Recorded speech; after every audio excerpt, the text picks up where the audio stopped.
sudah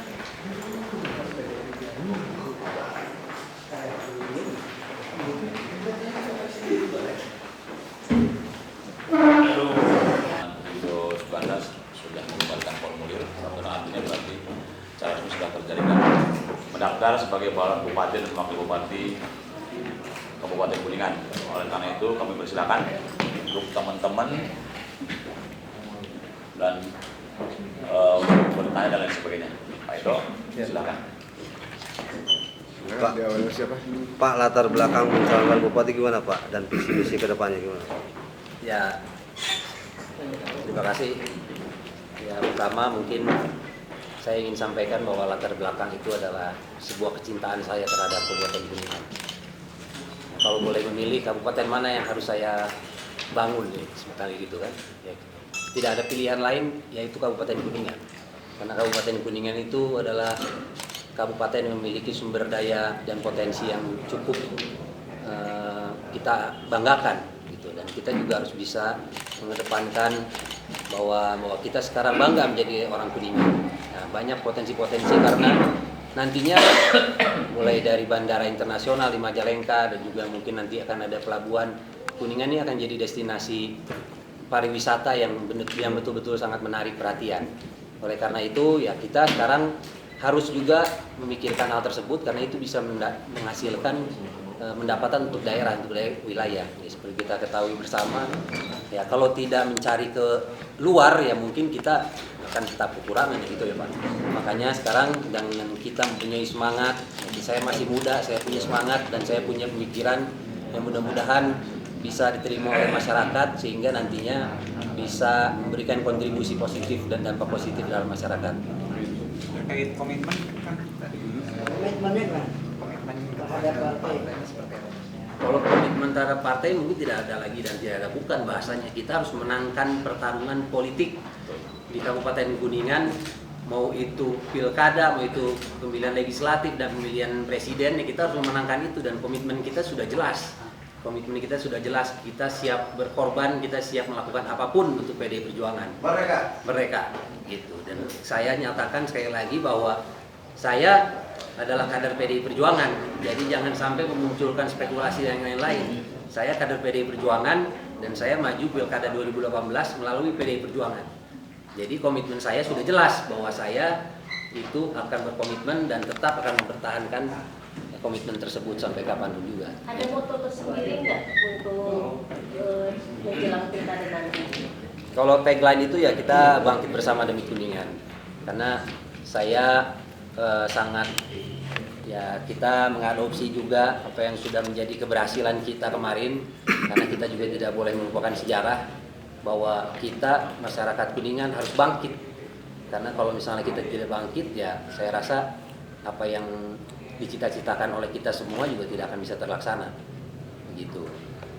Ada yang bilang Kabupaten Kuningan itu dengan segala keterbatasan membangun daerah katanya omong kosong tanpa duit.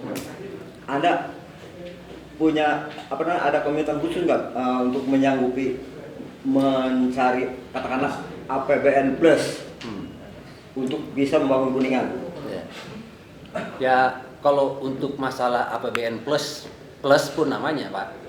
Kalau kita harus sadari bahwa Kuningan tidak akan bisa membangun kalau hanya dari yang dihasilkan di Kuningan itu sendiri. Oleh karena itu tadi saya sebut bahwa masih banyak potensi-potensi yang bisa menjadikan itu sumber pendapatan seperti dari pariwisata dan sebagainya. Kita cari investasi pariwisata yang nantinya bisa menambah penghasilan untuk Kabupaten Kuningan. Kalau misalnya kita berbicara masalah APBN plus dan lain sebagainya, itu tidak perlu kita nyatakan siap atau tidak, karena itu memang perlu. Kalau kita tidak lakukan itu, saya rasa tidak akan ada pembangunan di Kabupaten Kuningan. Dan sanggup? Insya Allah sanggup. Langkah strategi ke depan gimana Pak? Ya. Langkah strategi ke depan? Langkah strategi ke depan, ya saya mengikuti dulu mekanisme proses yang ada di PDI Perjuangan. Mekanismenya seperti apa, prosesnya seperti apa, saya akan jalankan dulu, saya akan lalui dulu. Karena kebetulan juga ya kita juga seorang kader itu harus patuh dengan keputusan partai. Jadi kita juga harus mengikuti jalur yang sudah ditetapkan oleh partai. Dan kemanapun saya pergi, saya pasti akan izin dulu ke DPC PDI Perjuangan Kabupaten Kuningan. Jadi Jadi saya bukan penduduk asing yang datang ke wilayah Lorang. Jadi perlu diketahui juga bahwa saya bersosialisasi di Kuningan dan di wilayah sekitarnya itu pasti saya mau izin dulu ke DPC melalui mungkin dari Pak Ketua atau siapapun dari Pak Apang dan sebagainya. Berarti bukan barang impor, Pak? Untuk komitmen ya, kan yang namanya kita usulkan dari empat.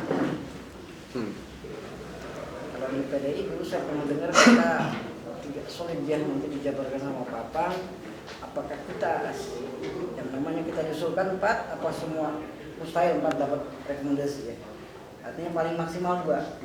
Nah, kalau kita tidak termasuk dalam 2 ini, sikap apa tetap solid di PDIP? Ya kalau saya sebetulnya kalau saya mau tidak solid dari kemarin juga saya sudah tidak solid. Ya. Pak Apang mungkin tahu ceritanya. Tapi sampai sekarang saya masih ada di PDI Perjuangan. Artinya kalau disebut saya tidak solid karena tidak mendapat rekomendasi, ya menurut saya itu kembali lagi ceritanya ke belakang. Jadi kalau untuk mempertanyakan komitmen saya terhadap PDI Perjuangan, ya teman-teman di DPC PDI Perjuangan pasti sudah tahu bahwa komitmen saya kuat di PDI Perjuangan, sehingga saya tidak, ya istilahnya tidak akan membuat sesuatunya menjadi tidak kondusif. Justru malahan siapapun yang jadi, siapapun yang direkomendasikan, saya tetap mendukung. Dan saya punya hubungan baik dengan siapapun yang ada di Kuningan, khususnya di PDI Di Perjuangan. luar komitmen kan Indikator untuk peningkatan prestasi di dalam pariwisata sendiri, dalam kesejahteraan masyarakat sendiri itu bagaimana? Ya sekarang kalau ada objek wisata, kalau ada sumber daya wisata yang ada di Kabupaten Kuningan, saya yakin di sekitarnya pasti akan mendapatkan keuntungan. Di situ juga harus kita pikirkan bahwa apa yang ada dan dihasilkan dari sumber daya atau objek wisata itu juga harus bisa kita kembangkan melalui kerjasama dengan penduduk sekitarnya gitu. Karena waktu itu juga kita sempat juga datang ke wilayah-wilayah yang memang ada sumber objek wisatanya gitu. Dan saya melihat bahwa warga yang di sekitar situ juga bisa hidup dengan layak gitu, hidup dengan baik ya, karena memang di situ bisa mengambil keuntungan dari tempat itu gitu. Jadi pasti apapun yang ada di wilayah itu yang menjadi tujuan kita, tujuan wisata dan sebagainya macamnya, pasti akan berimbas baik kepada lingkungannya gitu aja. satu lagi Pak, di luar komitmen ini kan ada laporan baliho Akang ngalangin salah satu baliho bakal calon yang Masangnya duluan siapa? kurang tahu itu. Nah, coba tolong tanyain, masangnya duluan siapa? Kalau duluan saya berarti dia yang tidak santun. Oke, coba. Siapa tuh?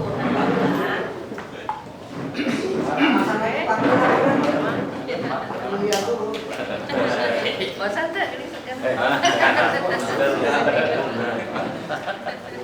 Udah waktu.